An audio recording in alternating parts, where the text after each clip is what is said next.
A gente conversa daqui a pouco, nesta edição de Conjuntura, com a psicóloga Júlia Nunes, ela que é presidente da AME, uma instituição que foi criada há cerca de 2 anos para cuidar da violência contra a mulher. Agora a gente conversa com o Eutinho Brandão Júnior, ele que é empresário e vice-presidente da Abrazel, aqui em Alagoas. A Abrazel, que simplificando, é a associação que congrega os bares e restaurantes do Brasil inteiro e, no caso, o Eutinho representa a Abrazel de Alagoas. Eutinho, obrigado pela presença. O momento não é muito agradável, mas infelizmente a gente tem que abordar essas questões. Eu gostaria de saber da reação de vocês, desse setor de bares e restaurantes, com relação a essas medidas restritivas anunciadas ontem pelo governo do Estado. Bom dia, Flávio.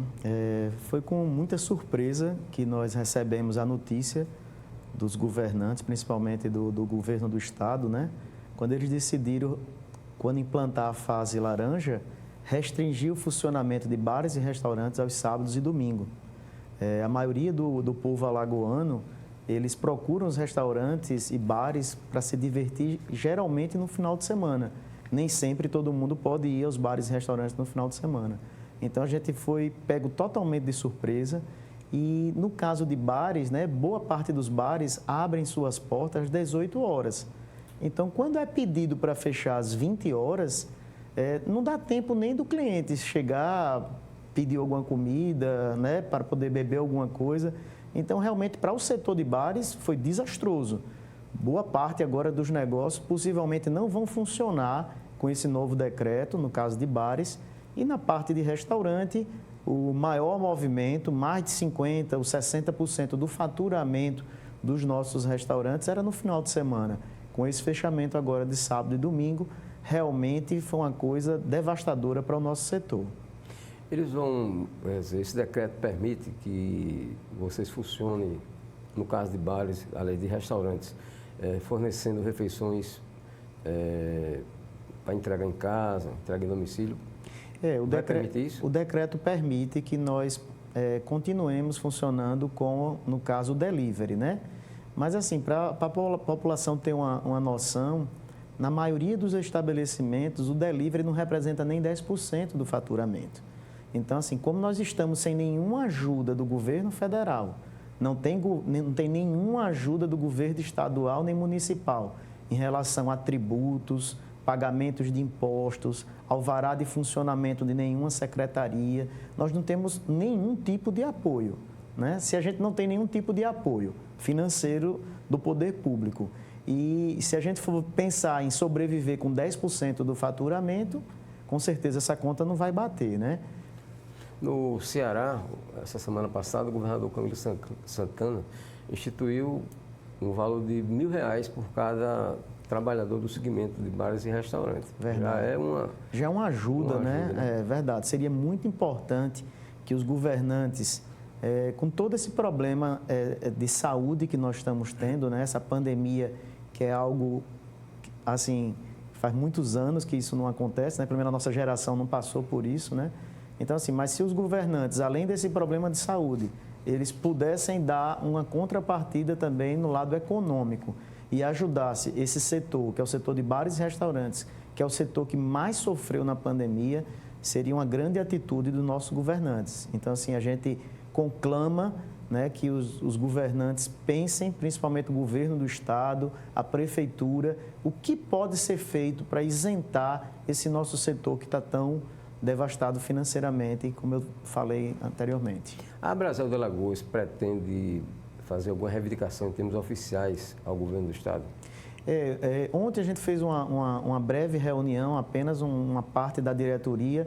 Hoje nós vamos ter uma reunião também com toda a diretoria da Abrazel, que a gente vai fazer um ofício ao governo do Estado e à prefeitura solicitando alguns apoios econômicos e financeiros, né, em termos de o que pode ser feito com taxas, com licença, com isenção de PVA para o carro dos empresários, o IPTU do prédio que a gente tem, né, com os estabelecimentos, para ver se a gente consegue algum apoio. Lembrando que a maioria, mais de 90% dos empresários, eles têm prédios alugados e que é muito difícil negociar porque já estamos há 1 ano nessa situação de pandemia. Então, assim, nosso setor já passou 90 dias fechado no começo da pandemia.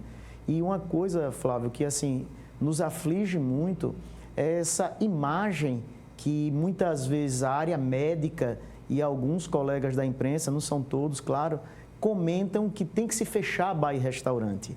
Bar e restaurante trabalha com alimento, é um dos setores que mais entende de cuidados com a saúde.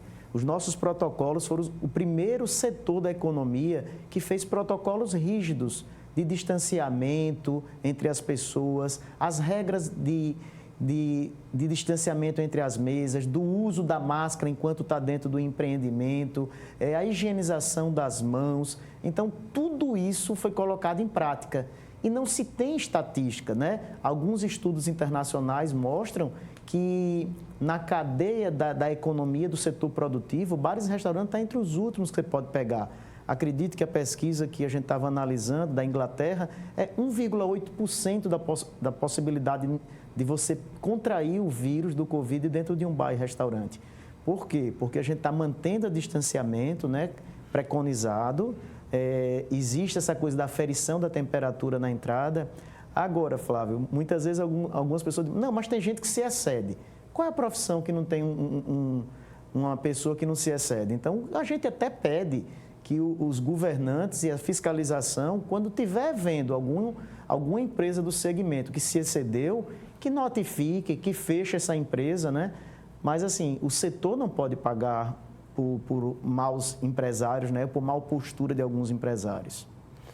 Outra coisa, você, além de ter restaurante, você também tem casa de eventos, no caso o Maicai. Isso. Né?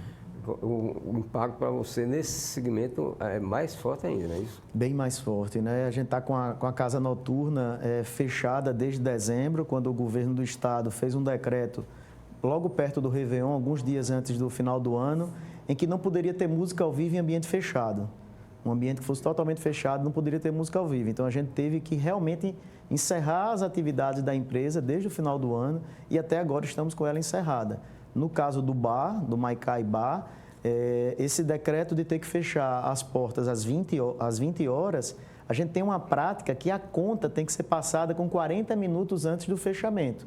Ou seja, eu estaria abrindo o meu negócio às 18 horas e às 19h20 estaria dando a conta ao cliente.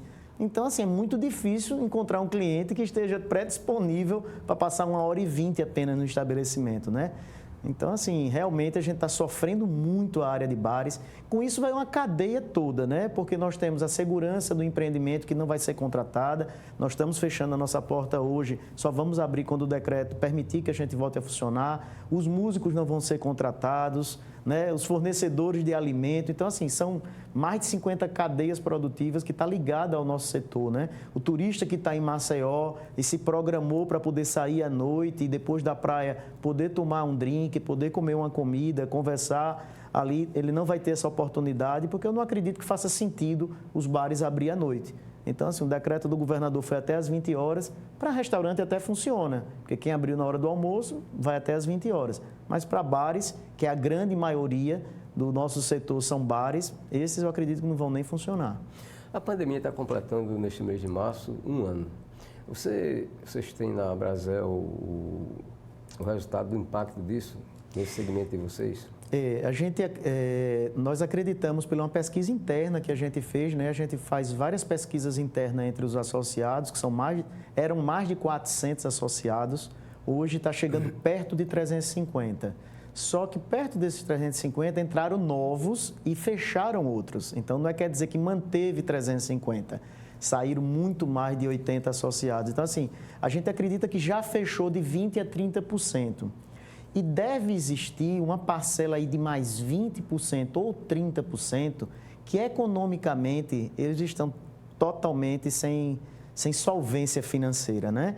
Quando chegar agora os financiamentos dos programas do governo federal, que tinha carência de 6 meses, né? Que foi pego em junho, agosto, aí que começar a pagar agora as parcelas em fevereiro ou março, e com essa restrição que a gente está tendo, possivelmente aí mais 15% a 25% dos negócios vão fechar. Então, a nossa cadeia vai estar com a redução aí de 30% a 40%.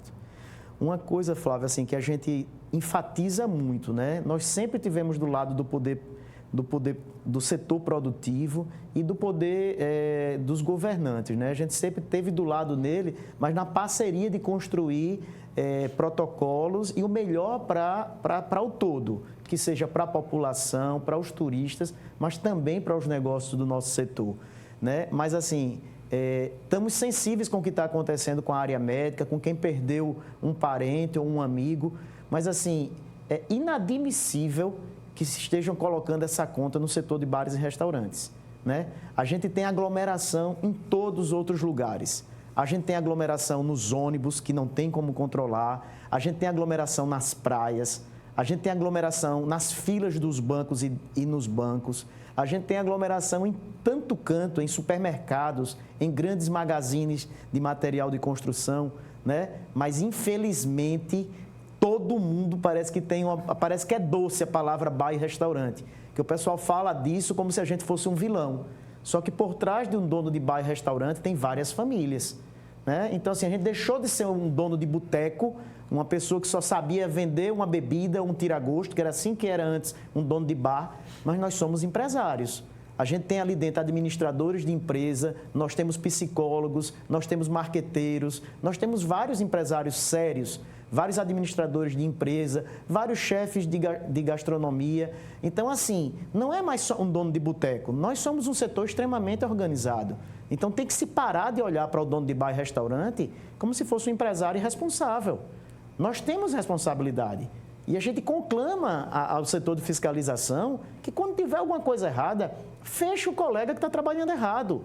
Mas a gente não pode, porque tem uma laranja ruim, colocar todo mundo no mesmo copo, né? No mesmo suco, né? Então, assim, a gente realmente ficamos extremamente desapontados e assim, chateados com essa coisa. Esses dias, um diretor técnico de um hospital aqui de Maceió conclamando que fechasse bar e restaurante. Ele não tem noção do que é isso. Ele tem que frequentar um bar e restaurante organizado, um bar e restaurante da cidade. Temos negócios aqui há mais de 30 anos na cidade, né? O meu negócio fez 20 anos ano passado. E se eu fechar meu negócio por um pedido desse? Porque como é que a gente sobrevive depois de um ano, né? A gente é uma empresa. Para quem não emprega, é fácil mandar o outro fechar, né? Então, assim, tem que ter muita responsabilidade quando pedir que feche os bares e restaurantes. Tá ok, nosso muito obrigado. Ailtinho Brandão Júnior, vice-presidente da Abrazel de Alagoas, pela sua presença aqui em Conjuntura. Vamos agora ao intervalo e na volta a gente conversa com a psicóloga Júlia Nunes, presidente da AMI.